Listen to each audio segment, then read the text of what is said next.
Mi vida y trabajo por Henry Ford y Samuel Crowther. El comienzo de los negocios.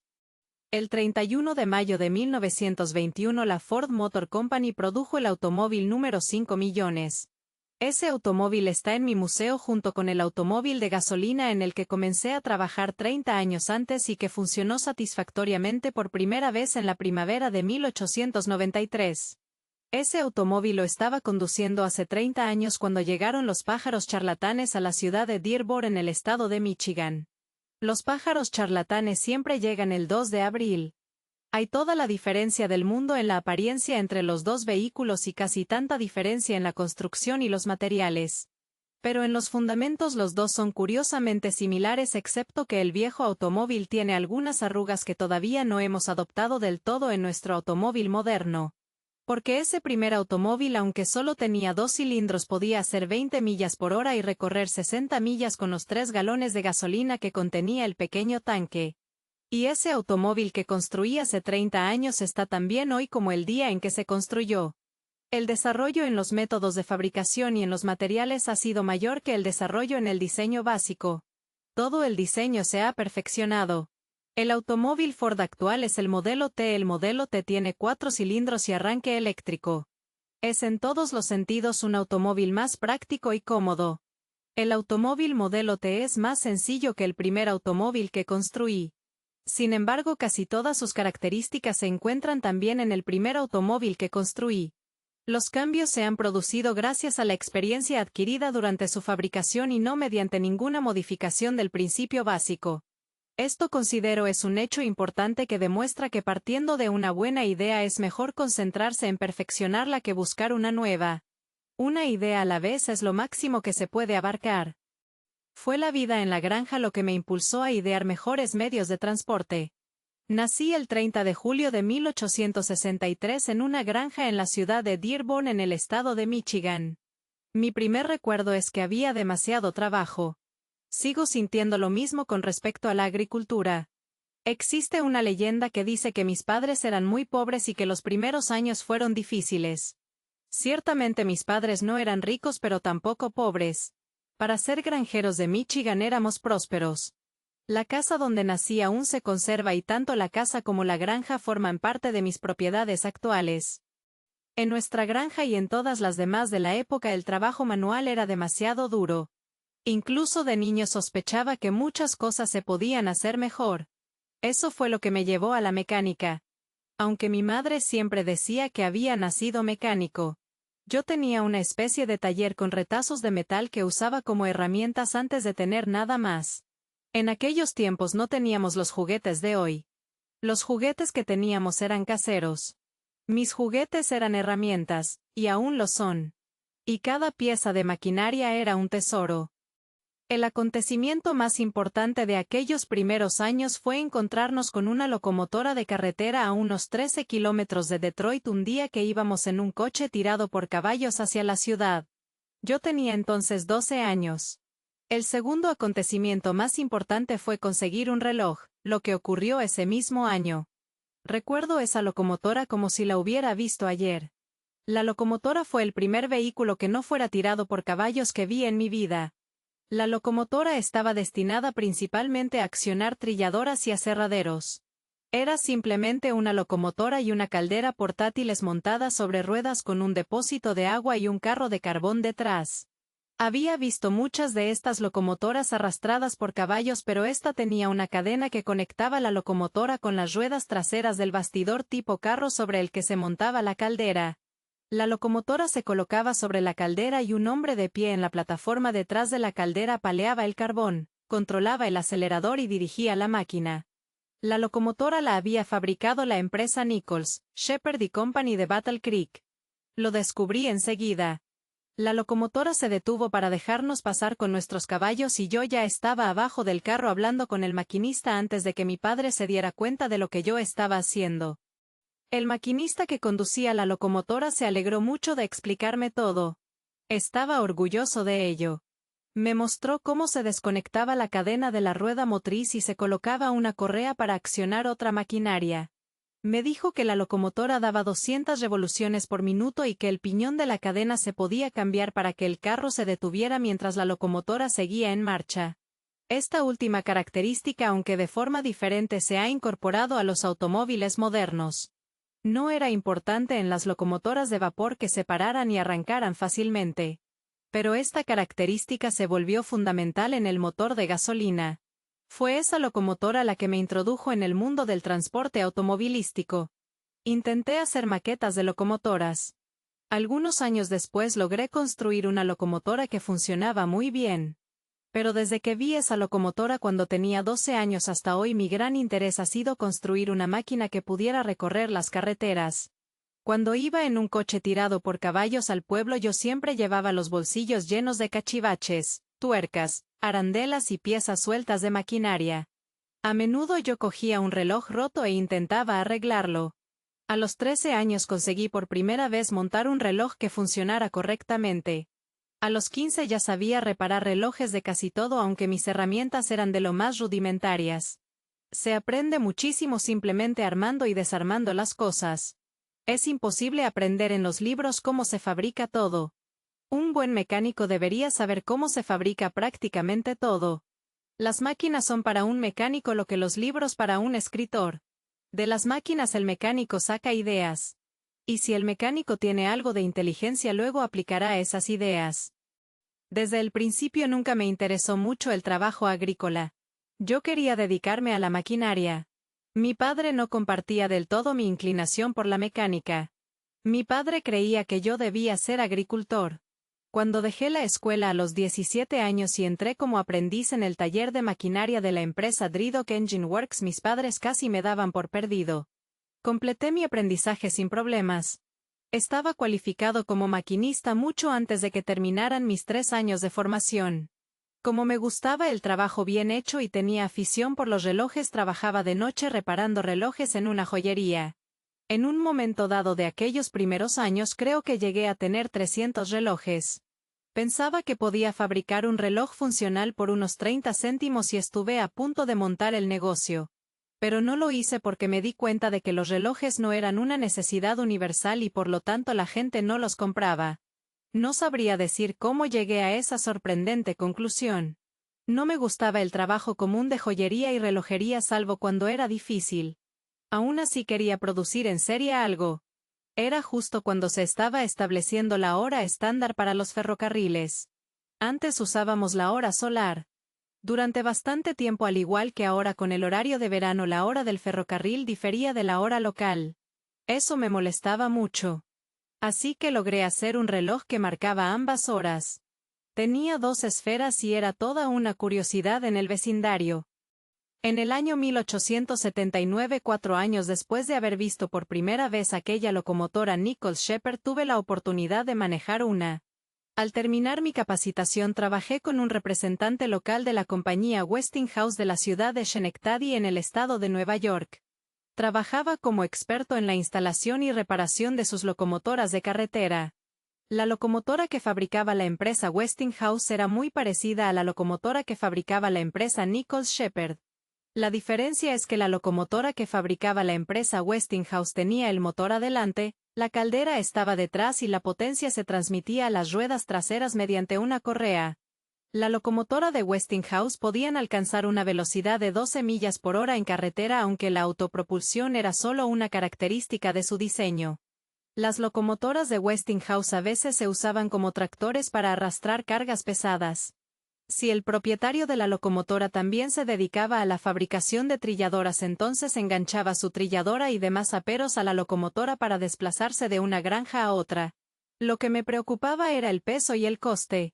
Las locomotoras de Westinghouse pesaban un par de toneladas y eran demasiado caras para que las poseyera cualquier persona que no fuera un agricultor con una gran extensión de tierra.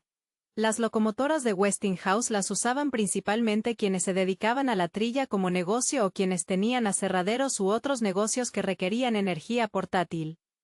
Incluso antes de eso tuve la idea de construir una especie de automóvil ligero a vapor que sustituyera a los caballos y usarlo sobre todo como tractor para facilitar la ardua tarea de arar. Se me ocurrió también que la misma idea podría aplicarse a un carruaje o una carreta. La idea de un automóvil sin caballos era común. La gente llevaba años hablando de carruajes sin caballos, de hecho desde la invención de la máquina de vapor.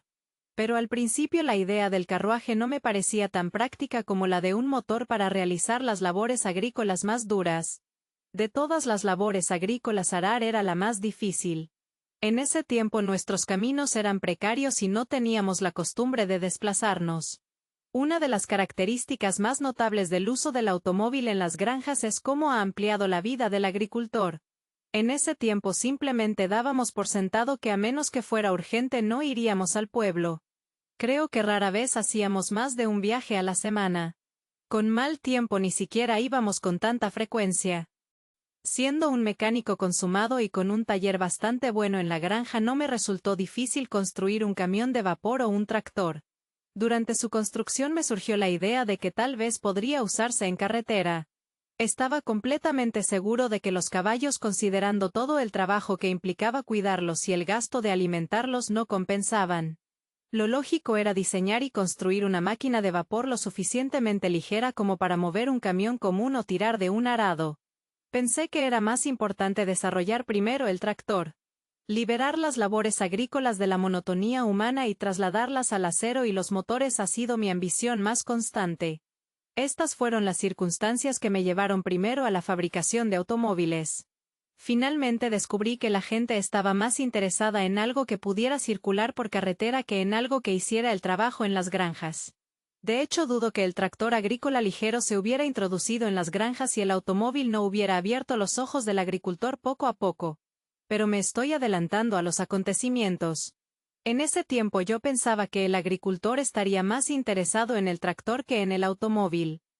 Construí un vagón de vapor que funcionaba. Tenía una caldera de queroseno y desarrollaba mucha potencia y un control preciso. Era algo muy sencillo controlar la potencia con una válvula de vapor. Pero la caldera era peligrosa. Para obtener la potencia necesaria sin una planta motriz demasiado grande y pesada, el motor tenía que funcionar a alta presión. Sentarse sobre una caldera de vapor a alta presión no es del todo agradable. Para que fuera mínimamente seguro se requería un exceso de peso que anulaba la economía de la alta presión. Durante 2 años seguí experimentando con varios tipos de calderas. Los problemas del motor y del control eran bastante sencillos. Finalmente abandoné la idea de hacer funcionar un vehículo de carretera con vapor. Sabía que en Inglaterra tenían lo que equivalía a locomotoras que circulaban por las carreteras arrastrando caravanas de remolques. También sabía que tampoco había dificultad en diseñar un tractor de vapor grande para usar en una granja. Pero las nuestras no eran las carreteras inglesas de entonces. Nuestras carreteras habrían averiado o destrozado incluso al tractor de carretera más fuerte y pesado. En cualquier caso, fabricar un tractor grande que solo unos pocos agricultores adinerados podían comprar no me parecía rentable. Pero no abandoné la idea de fabricar un automóvil. El trabajo como representante de la empresa Westinghouse solo me sirvió para confirmar mi opinión de que el vapor no era adecuado para vehículos ligeros. Por eso solo estuve 1 año trabajando en la empresa Westinghouse. Ya no había nada más que los grandes tractores y motores de vapor pudieran enseñarme. No quería perder el tiempo en algo que no me llevaría a ninguna parte. Unos años antes, cuando era aprendiz, leí en la revista inglesa World of Science un reportaje sobre el motor de gas silencioso que por entonces se estaba desarrollando en Inglaterra. Creo que era el motor Otto. El motor Otto funcionaba con gas, tenía un solo cilindro grande. Los impulsos de potencia del motor Otto, al ser intermitentes, requerían un volante de inercia extremadamente pesado. El volante de inercia es un disco metálico pesado ubicado en el extremo del cigüeñal. El volante de inercia está conectado a la caja de cambios. Su función es regular el giro del motor y suavizar los tirones de las explosiones de los pistones, acumulando energía cinética para que el funcionamiento sea uniforme y sin vibraciones. En cuanto al peso, el motor Otto no ofrecía ni de lejos la potencia por libra de metal que ofrecía un motor de vapor. El motor Otto, al usar gas de alumbrado, parecía descartarlo incluso como una posibilidad para su uso en carretera. El motor Otto me resultaba interesante como toda maquinaria. Seguí revisando en las revistas inglesas y estadounidenses que recibíamos en el taller el desarrollo del motor. Me interesó sobre todo los indicios de la posible sustitución del gas de alumbrado por un gas formado por la vaporización de la gasolina. La idea de los motores de gas no era nueva. Pero esta era la primera vez que se hacía un esfuerzo realmente serio por comercializarlos. Fueron recibidos con interés más que con entusiasmo. No recuerdo a nadie que pensara que el motor de combustión interna pudiera tener más que un uso limitado. En ese tiempo todos los expertos demostraron de forma concluyente que el motor de gas no podía competir con las máquinas de vapor. Los expertos nunca pensaron que el motor de gas pudiera labrarse una carrera. Así son los expertos. Son tan sabios y prácticos que siempre saben al dedillo por qué algo no se puede hacer. Siempre conocen las limitaciones. Por eso nunca contrato a un experto en su mejor momento. Si alguna vez yo quisiera eliminar a la oposición por medios desleales, la dotaría de expertos. Tendrían tantos buenos consejos que podría estar seguro de que trabajarían poco. El motor de gas me interesó y seguí su progreso, pero solo por curiosidad. Alrededor del año 1885 o 1886 descarté la máquina de vapor como fuerza motriz para el carruaje que pensaba construir algún día. Tuve que buscar otro tipo de fuerza motriz. En el año 1885 reparé un motor Otto en la empresa Eagle Iron Works en la ciudad de Detroit. Nadie en la ciudad de Detroit sabía nada sobre el motor Otto. Había un rumor de que yo sí sabía. Aunque yo nunca antes había estado en contacto con un motor Otto, acepté arreglarlo y llevé a cabo el trabajo. Eso me dio la oportunidad de estudiar el nuevo motor Otto de primera mano. En el año 1887 construí un motor sobre el modelo Otto de 4 tiempos solo para ver si entendía los principios. 4 tiempos significa que el pistón recorre el cilindro 4 veces para obtener un impulso de potencia. En el primer tiempo el cilindro aspira el gas. En el segundo tiempo el gas se comprime dentro del pistón. En el tercer tiempo se produce la explosión. En el cuarto tiempo se expulsa el gas residual del pistón. El motor que había fabricado funcionó bastante bien. Tenía un diámetro de 1 pulgada y una carrera de 3 pulgadas. El motor funcionaba con gasolina y aunque no desarrollaba mucha potencia era ligeramente más ligero en proporción a los motores que se ofrecían comercialmente. Ese motor de 4 tiempos que fabriqué más tarde se lo regalé a un joven que lo necesitaba para algún propósito y cuyo nombre he olvidado. Finalmente el motor de 4 tiempos que fabriqué fue destruido. Ese fue el comienzo de mi trabajo con el motor de combustión interna. Me encontraba entonces en la granja de mi familia a la que había regresado. Regresé más por el deseo de experimentar que por el de cultivar la tierra. Ahora en la granja de mi familia disponía de un taller de primera clase que sustituía al taller de juguetes de antaño. Mi padre me ofreció 40 acres de terreno forestal con la condición de que dejara de ser mecánico. Acepté provisionalmente. Cortar la madera me daba la oportunidad de casarme. Instalé un aserradero y un motor portátil y empecé a cortar y cerrar la madera del terreno. Parte de esa madera la usé para construir una casita en mi nueva granja. Me casé y allí comenzamos nuestra vida de casados. No era una casa grande. Mi casa medía 31 pies cuadrados y solo tenía 1,5 pisos de altura. Pero era un lugar cómodo. A mi casa le añadí mi taller. Cuando no estaba cortando madera trabajaba con motores de gas aprendiendo qué eran y cómo funcionaban. Leía todo lo que encontraba. Pero el mayor conocimiento provenía del trabajo. Un motor de gas es algo misterioso. No siempre funciona como debería. Imagínense cómo se comportaban esos primeros motores. Fue en el año 1890 cuando comencé a trabajar con un motor de 2 cilindros. Era bastante impráctico considerar un motor con un solo cilindro para fines de transporte ya que el volante de inercia sería demasiado pesado. Entre la fabricación del primer motor de 4 tiempos tipo Otto y la fabricación del motor de 2 cilindros yo había construido muchos motores experimentales con tubos. Tenía bastante experiencia en el tema. Pensé que el motor de 2 cilindros podría aplicarse a un vehículo de carretera. Mi idea original era instalar el motor en una bicicleta con una conexión directa al cigüeñal permitiendo que la rueda trasera actuara como rueda de equilibrio. La velocidad se regularía únicamente con el acelerador. Nunca llevé a cabo este plan porque pronto se hizo evidente que el motor, el tanque de gasolina y los diversos controles necesarios serían demasiado pesados para una bicicleta. El diseño de los dos cilindros opuestos consistía en que mientras uno suministraba potencia el otro expulsaba los gases. Esto naturalmente no requeriría un volante de inercia tan pesado para distribuir uniformemente la potencia. El trabajo comenzó en mi taller de la granja. Entonces me ofrecieron un trabajo en la Detroit Electric Company como ingeniero y mecánico por $45 al mes. Lo acepté porque era más dinero del que ganaba en la granja. De todos modos había decidido alejarme de la vida rural. Yo ya había cortado toda la madera. Alquilamos una casa en la calle Bagley Avenue en la ciudad de Detroit. Instalé un taller en un cobertizo de ladrillo en la parte trasera de la casa. Durante los primeros meses trabajé en el turno de noche en la planta de alumbrado eléctrico. Esta situación me dejaba muy poco tiempo para experimentar.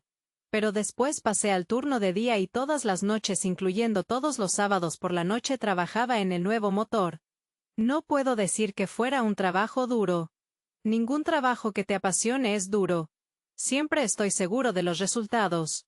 Los resultados siempre llegan si te esfuerzas lo suficiente. Pero fue genial tener a mi esposa aún más segura de sí misma que yo. Siempre ha sido así. Tuve que empezar desde cero.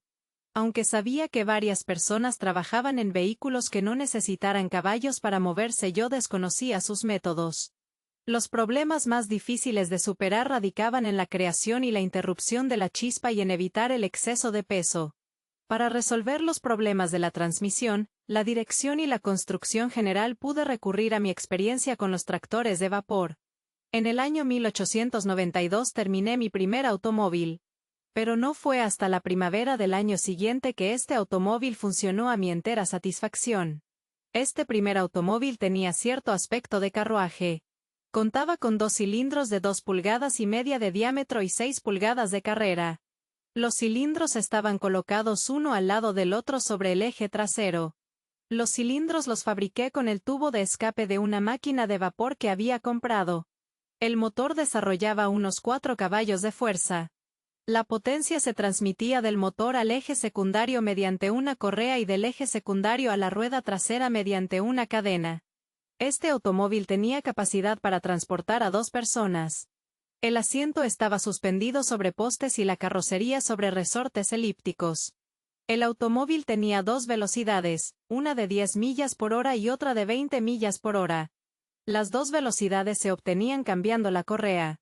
El cambio de velocidades se hacía con una palanca de embrague delante del asiento del conductor. Al mover la palanca hacia adelante se activaba la alta velocidad. Al mover la palanca hacia atrás se activaba la baja velocidad. Con la palanca en posición vertical el motor podía funcionar libremente sin transmitir la potencia a las llantas. Para arrancar ese automóvil era necesario girar el motor a mano con el embrague suelto.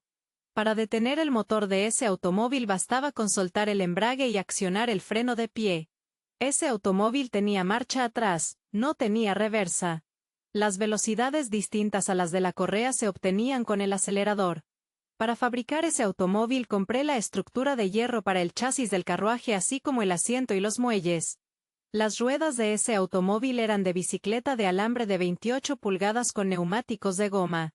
Mandé fundir el volante de ese automóvil a partir de un molde que yo mismo fabriqué. Todos los mecanismos más delicados los construí yo mismo. Una de las características que descubrí necesaria fue un engranaje compensador que permitía aplicar la misma potencia a cada una de las ruedas traseras al girar en las curvas. Ese automóvil pesaba en total unas 500 libras. Un tanque debajo del asiento contenía 3 galones de gasolina que se alimentaban al motor a través de una pequeña tubería y una válvula mezcladora. El encendido era por chispa eléctrica. El motor de ese automóvil era refrigerado por aire. Para ser más exactos, el motor simplemente no se refrigeraba en absoluto. Descubrí que en un funcionamiento de 1 hora o más el motor se calentaba. Ante esa situación muy pronto coloqué una camisa de agua alrededor de los cilindros y la conecté a un tanque de agua en la parte trasera del automóvil sobre los cilindros. Casi todas estas características se habían planificado con antelación. Así es como siempre he trabajado. Dibujo un plano y desarrollo cada detalle en el plano antes de comenzar la construcción. Porque de lo contrario uno perderá mucho tiempo en dificultades a medida que avanza el trabajo y el artículo terminado no tendrá coherencia. No estará bien proporcionado. Muchos inventores fracasan porque no distinguen entre planificar y experimentar. Las mayores dificultades de construcción que tuve fueron para obtener los materiales adecuados. Las siguientes dificultades fueron con las herramientas. Fue necesario realizar algunos ajustes y cambios en los detalles del diseño. Pero lo que más me retrasó fue la falta de tiempo y dinero para buscar el mejor material para cada pieza. Sin embargo, en la primavera de 1893 el automóvil funcionaba a mi entera satisfacción. Esta situación me brindó la oportunidad de seguir probando el diseño y el material en carretera. Lo que aprendí sobre negocios. Mi automóvil de gasolina fue el primer automóvil en la ciudad de Detroit. Y durante mucho tiempo mi automóvil de gasolina fue el único automóvil en la ciudad de Detroit.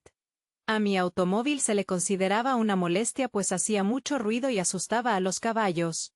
Además, mi automóvil bloqueaba la circulación de personas y carruajes.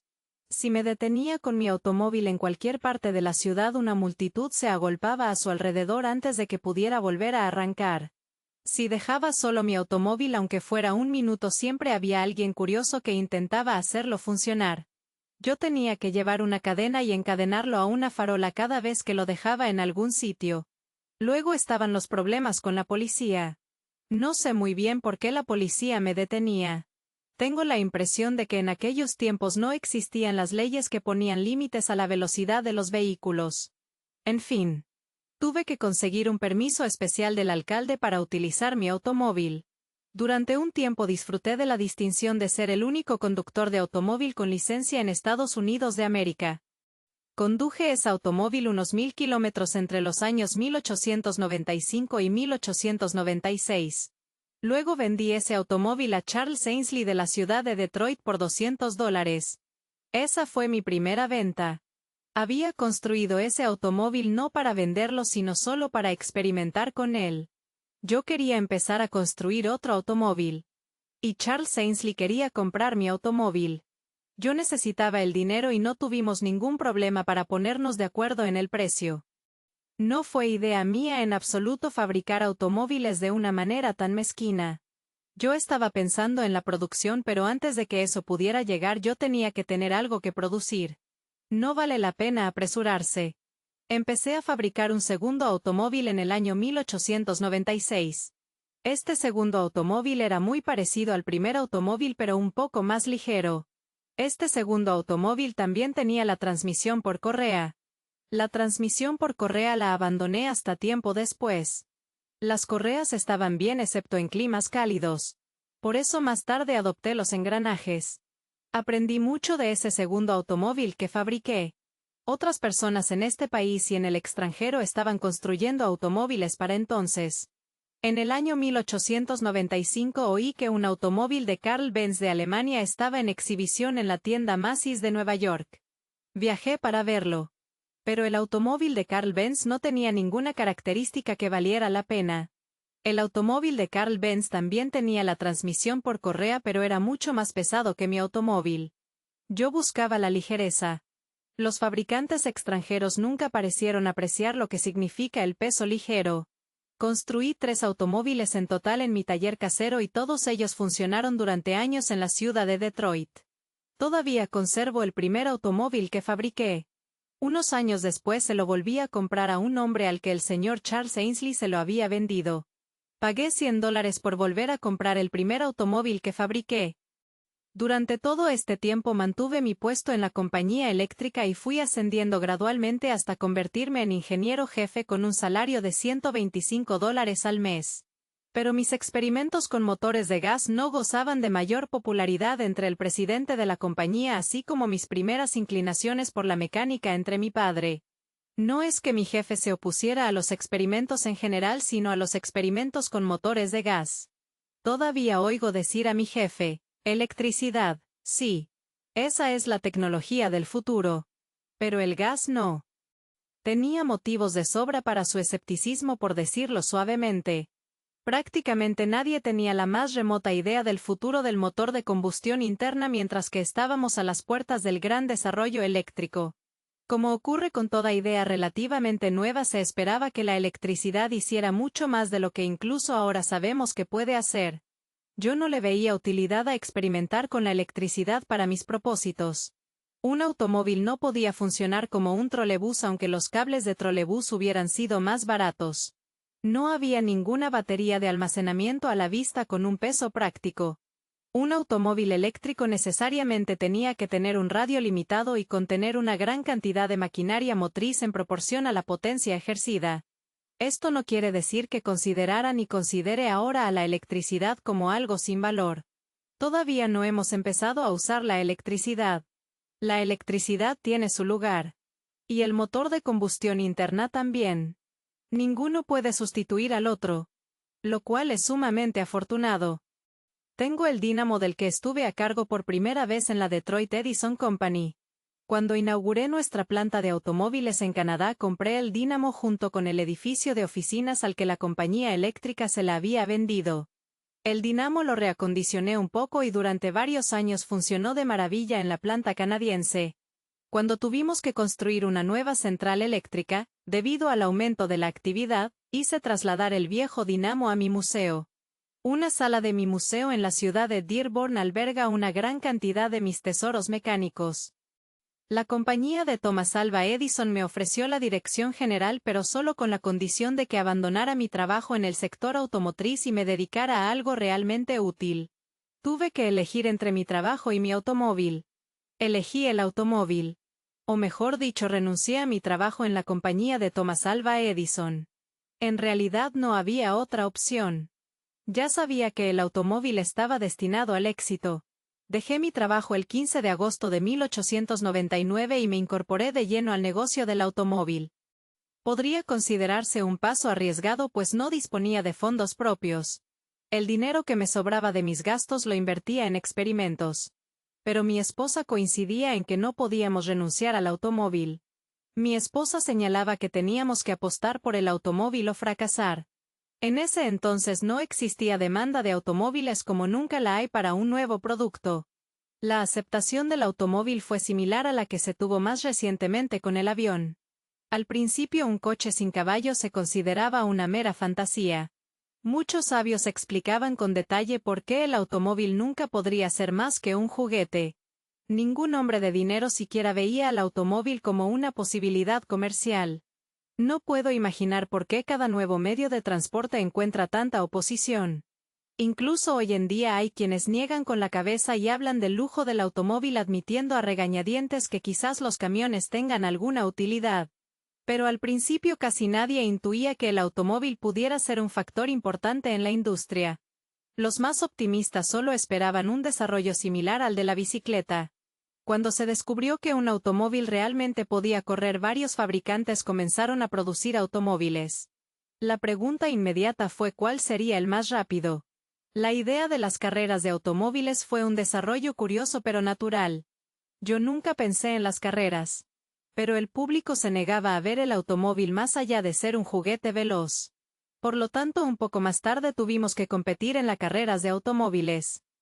La industria automotriz se vio frenada por esta inclinación inicial hacia las carreras, ya que la atención de los fabricantes se desvió hacia la producción de automóviles rápidos en lugar de automóviles de calidad. La industria automotriz era un negocio para especuladores. Un grupo de hombres con mentalidad especulativa organizó la Detroit Automobile Company con el fin de explotar comercialmente mi automóvil. Yo era el ingeniero jefe y poseía una pequeña cantidad de acciones de la compañía. Durante 3 años continuamos fabricando automóviles más o menos basados en el modelo de mi primer automóvil. Vendimos muy pocos. En esa empresa no pude obtener ningún apoyo para fabricar mejores automóviles para el público en general. La idea principal de la empresa era fabricar por encargo y obtener el precio más alto posible por cada automóvil. La idea principal parecía ser obtener dinero. Y al no tener más autoridad que la que me otorgaba mi puesto de ingeniero, descubrí que la nueva compañía no era un vehículo para realizar mis ideas sino simplemente una empresa para ganar dinero. Pero la empresa no generaba muchas ganancias. En marzo de 1902 renuncié a la Detroit Automobile Company. Estaba decidido a no volver a ponerme nunca más bajo órdenes. La Detroit Automobile Company se convirtió más tarde en la Cadillac Company bajo la propiedad de William Murphy, Bowen Colt y el ingeniero Henry Leland. Yo alquilé un local comercial. Era apenas un cobertizo de ladrillo de una sola planta en el número 81 de la calle Park Place en la ciudad de Detroit para continuar mis experimentos y descubrir qué era realmente un negocio. Pensé que debía ser algo distinto de lo que había resultado ser en mi primera aventura. El año 1902 y hasta la formación de la Ford Motor Company en el año 1903 fue prácticamente un año de investigación. En mi pequeño taller de ladrillo de una sola habitación trabajé en el desarrollo de un motor de 4 cilindros. Además intenté averiguar qué era realmente el mundo de los negocios y si tenía que ser una lucha tan egoísta por el dinero como me pareció en mi primera y breve experiencia. Desde el periodo del primer automóvil hasta la formación de la Ford Motor Company en el año 1903 construí en total unos 25 automóviles. De esos automóviles 19 o 20 fueron fabricados con la Detroit Automobile Company. El automóvil había pasado de la etapa inicial donde el hecho de que pudiera funcionar era suficiente a la etapa donde tenía que demostrar su velocidad. Alexander Winton vivía en la ciudad de Cleveland en el estado de Ohio. Alexander Winton era el fundador de la empresa fabricante de automóviles Winton. Alexander Winton era entonces el campeón de carreras de automóviles en Estados Unidos de América y él estaba dispuesto a enfrentarse a cualquiera. Yo diseñé un motor cerrado de 2 cilindros de un tipo más compacto que los que había usado antes y lo instalé en un chasis esqueleto. Descubrí que podía alcanzar una buena velocidad y organicé una carrera con Alexander Winton. Nos encontramos en la pista de Grosse Pointe en la ciudad de Detroit. Le gané. Esa fue mi primera carrera. Ganar la carrera me trajo publicidad del único tipo que le interesaba a la gente. Al público no le importaba un automóvil a menos que fuera rápido, a menos que superara a otros automóviles de carreras. Mi ambición de construir el automóvil más rápido del mundo me llevó a diseñar un motor de 4 cilindros. Pero de eso hablaré más adelante. La característica más sorprendente de los negocios tal como se realizaban era la gran atención que se prestaba a las finanzas y la poca atención que se prestaba al servicio. Eso me parecía invertir el proceso natural que es que el dinero debe venir como resultado del trabajo y no antes del trabajo. La segunda característica era la indiferencia general hacia mejores métodos de fabricación siempre que lo que se hiciera se vendiera y obtuviera dinero. En otras palabras, un artículo aparentemente no se construía en referencia a cuánto podría servir al público sino en referencia únicamente a cuánto dinero se podía obtener por él. Eso sin ninguna particular preocupación por si el cliente estaba satisfecho con el producto. Vender el producto era suficiente. Un cliente insatisfecho no era visto como un hombre cuya confianza había sido violada sino como una molestia o como una posible fuente de más dinero para arreglar el trabajo que debería haberse hecho correctamente en primer lugar. Por ejemplo, en los automóviles no había mucha preocupación por lo que sucedía con el automóvil una vez que se había vendido. Cuánto gasolina consumía un automóvil por milla no era de gran importancia. Cuánto servicio realmente daba un automóvil no importaba. ¿Y si el automóvil se averiaba y había que reemplazar piezas? Pues mala suerte para el dueño. Se consideraba un buen negocio vender las piezas de un automóvil al precio más alto posible. Se partía de la idea de que como el hombre ya había comprado el automóvil simplemente necesitaba la pieza y estaría dispuesto a pagar por ella lo que fuera. El negocio automovilístico no se basaba a mi parecer en principios honestos ni mucho menos en principios científicos desde el punto de vista de la fabricación. Pero el negocio automovilístico no era peor que otros negocios en general. Cabe recordar que fue en esa época cuando se fundaron y financiaron muchas corporaciones. Los banqueros que hasta entonces se habían limitado al sector ferroviario se adentraron en la industria automotriz. Mi idea era entonces, y sigue siendo que si un hombre hacía bien su trabajo el precio que recibiría por él, las ganancias y todos los asuntos financieros se resolverían por sí solos. Mi idea era entonces, y sigue siendo que un negocio debería empezar pequeño y crecer a partir de sus beneficios. Si no hay ganancias, eso es una señal para el propietario de que está perdiendo el tiempo y que ese negocio no le corresponde. Nunca he considerado necesario cambiar esas ideas. Pero descubrí que esta sencilla fórmula de hacer un buen trabajo y cobrar por él resultaba lenta para los negocios modernos. El plan más popular en aquel entonces era empezar con la mayor capitalización posible y luego vender todas las acciones y bonos que se pudieran vender. El dinero que sobraba después de cubrir todos los gastos de venta de acciones y bonos, comisiones de promotores y demás se destinaba a regañadientes a los cimientos del negocio. Un buen negocio no era aquel que realizaba un buen trabajo y obtenía un beneficio justo. Un buen negocio era aquel que permitía la emisión de una gran cantidad de acciones y bonos a precios elevados. Lo que importaba eran las acciones y los bonos. El trabajo no importaba. No entendía cómo se podía esperar que un negocio, nuevo o antiguo, pudiera cobrar un interés de bonos muy alto por su producto y luego venderlo a un precio justo. Nunca lo he entendido. Nunca he podido comprender bajo qué teoría se puede imputar la inversión inicial de dinero a una empresa. Esos hombres de negocios que se hacen llamar financieros dicen que el dinero vale un 6%, un 5% o algún otro porcentaje. Esos hombres de negocios dicen que si una empresa tiene $100,000 invertidos, quien realizó la inversión tiene derecho a cobrar intereses sobre ese dinero. Esos hombres de negocios dicen que si en lugar de invertirlo en la empresa lo hubiera puesto en una caja de ahorros o en ciertos valores podría haber obtenido una rentabilidad fija. Por lo tanto afirman que un cargo apropiado contra los gastos operativos de una empresa son los intereses sobre ese dinero.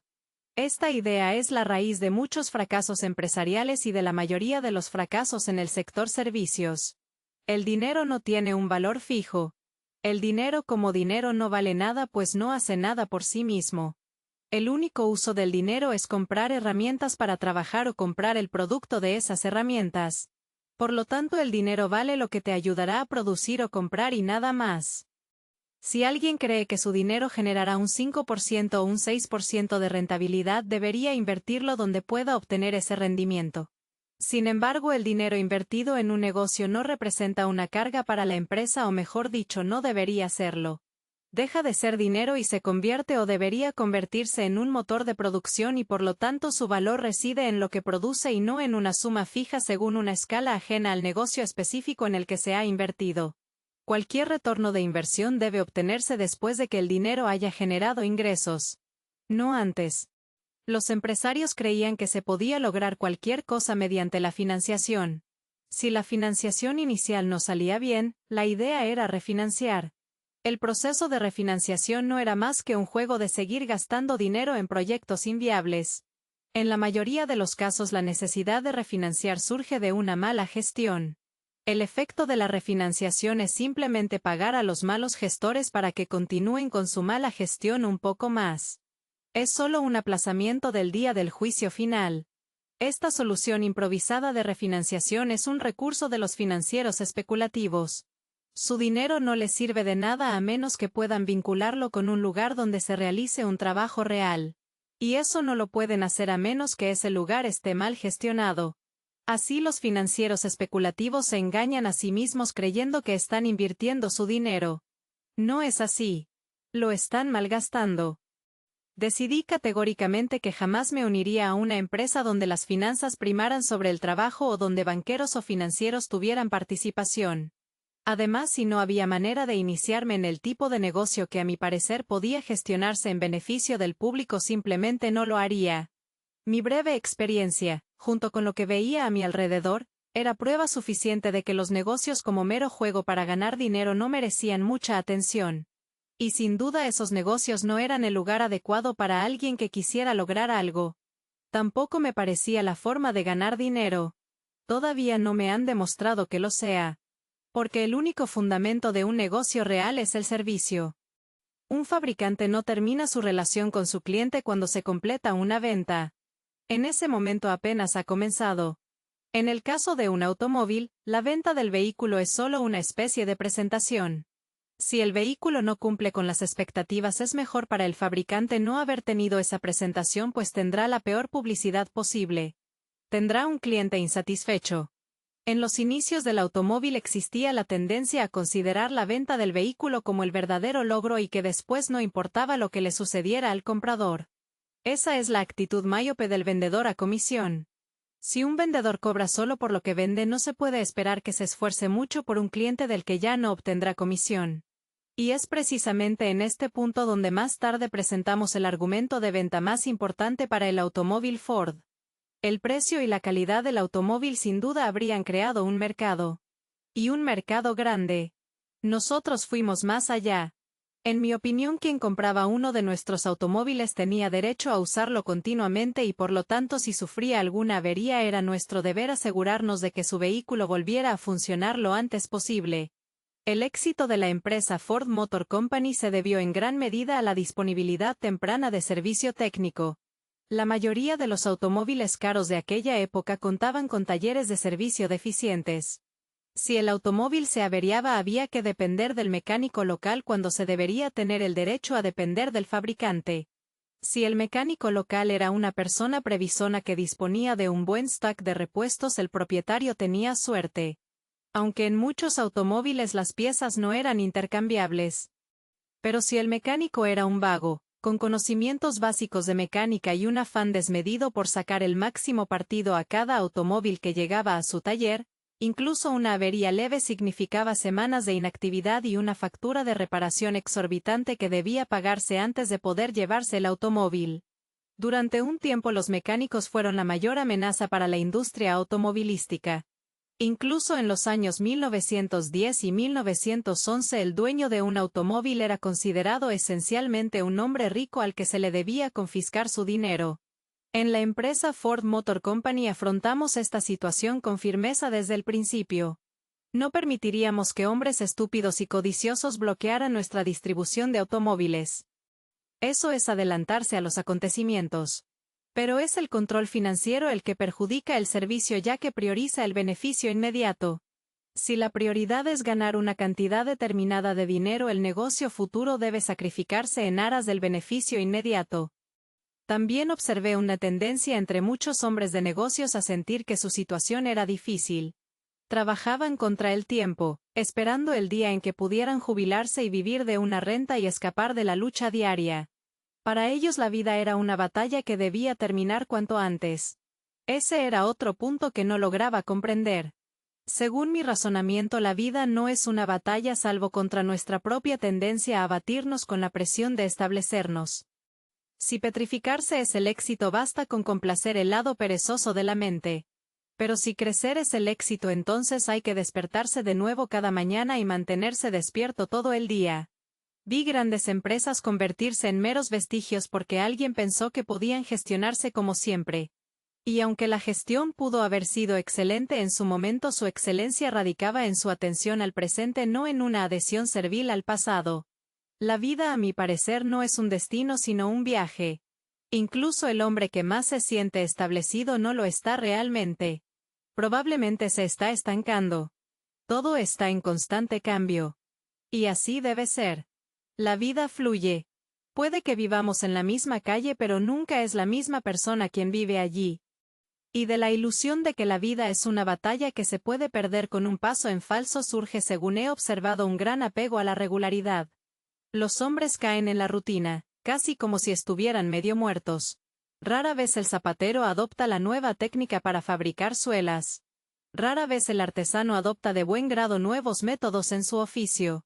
El hábito conduce a cierta inercia. Cualquier alteración de la misma afecta a la mente como una molestia. Cabe recordar que cuando se realizó un estudio sobre los métodos de taller para enseñar a los obreros a producir con menos movimientos inútiles y fatiga, la oposición fue mayoritaria entre ellos. Los obreros sospechaban que se trataba simplemente de un juego para sacarles más provecho.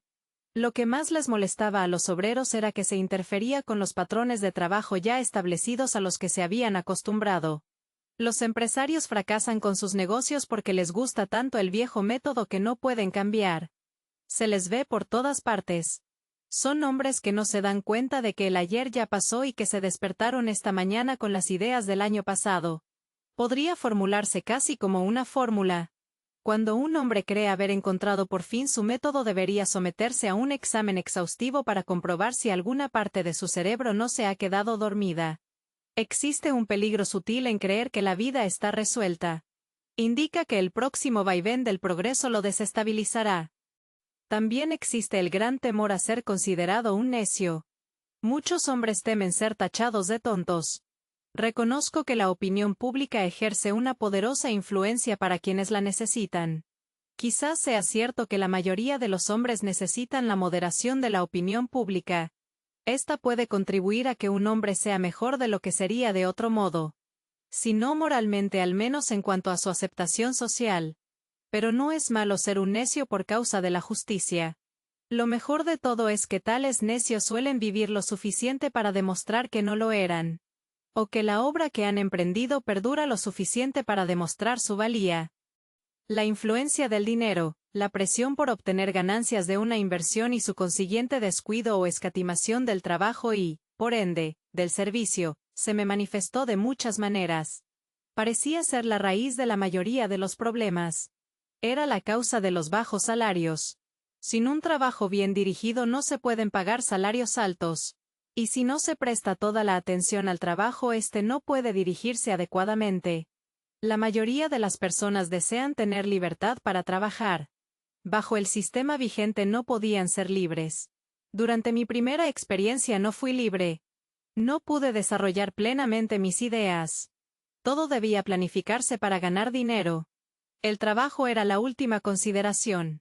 Y lo más curioso de todo era la insistencia en que lo que contaba era el dinero y no el trabajo. A nadie parecía ilógico que el dinero se antepusiera al trabajo, aunque todos debían admitir que la ganancia debía provenir del trabajo. El deseo parecía ser encontrar un atajo hacia el dinero y pasar por alto el atajo obvio, el trabajo. Consideremos la competencia. Descubrí que se suponía que la competencia era una amenaza y que un buen gerente eludía a sus competidores obteniendo un monopolio por medios artificiales. La idea era que solo había un número limitado de personas que podían comprar y que era necesario que su comercio se adelantara al de los demás. Algunos recordarán que posteriormente muchos fabricantes de automóviles se asociaron bajo la patente de George Selden precisamente para poder controlar legalmente el precio y la producción de automóviles. Tenían la misma idea que tantos monopolios, la noción ridícula de que se puede obtener más beneficio trabajando menos que trabajando más. Creo que este plan es muy anticuado. No pude ver entonces y sigo sin poder ver que no siempre hay suficiente para quien realiza su trabajo.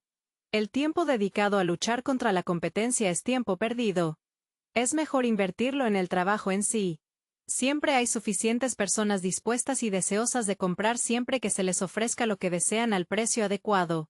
Esto se aplica tanto a los servicios personales como a los bienes. Durante este tiempo de reflexión no estuve ocioso. Seguíamos adelante con un motor de 4 cilindros y la construcción de un par de grandes automóviles de carreras. Yo tenía mucho tiempo pues nunca abandonaba mi trabajo. No creo que un hombre pueda abandonar jamás su trabajo. Debe pensar en él de día y soñar con él de noche. Es agradable planificar el trabajo en horario de oficina, empezar por la mañana y terminar por la tarde sin preocupaciones hasta la mañana siguiente. Es perfectamente posible hacerlo si uno está dispuesto durante toda su vida a aceptar instrucciones, a ser un empleado. Posiblemente sea un empleado responsable, pero no será un director ni un gerente. Un obrero debe tener un límite de horas, de lo contrario se agotará. Si pretende seguir siendo obrero, entonces debería olvidarse de su trabajo cuando suene el silbato del fin del turno. Pero si el obrero pretende avanzar y hacer algo para mejorar, el silbato es solo una señal para empezar a reflexionar sobre el trabajo del día y descubrir cómo podría mejorarse. El hombre con mayor capacidad de trabajo y pensamiento es el que está destinado al éxito. No puedo afirmar porque lo desconozco si el hombre que trabaja sin cesar, que nunca abandona su trabajo, que está absolutamente decidido a progresar y que por lo tanto lo logra, es más feliz que el hombre que dedica su mente y sus manos a trabajar en horario de oficina. No es necesario que nadie decida la cuestión. Un motor de 10 caballos de fuerza no rinde tanto como uno de 20. El hombre que limita su capacidad intelectual a un horario de oficina restringe su potencial. Si se conforma con la carga de trabajo que tiene, está perfecto. Es su problema. Pero no debe quejarse si otro con mayor capacidad rinde más que él. El ocio y el trabajo producen resultados diferentes. Si un hombre desea ocio y lo consigue, no tiene motivos para quejarse. Pero un hombre no puede tener a la vez ocio y los resultados del trabajo. En concreto, lo que más comprendí sobre los negocios ese año, y he seguido aprendiendo cada año sin ver la necesidad de cambiar mis conclusiones iniciales, es lo siguiente. Primero, las finanzas se anteponen al trabajo y por lo tanto tienden a matar el trabajo y destruir el fundamento del servicio.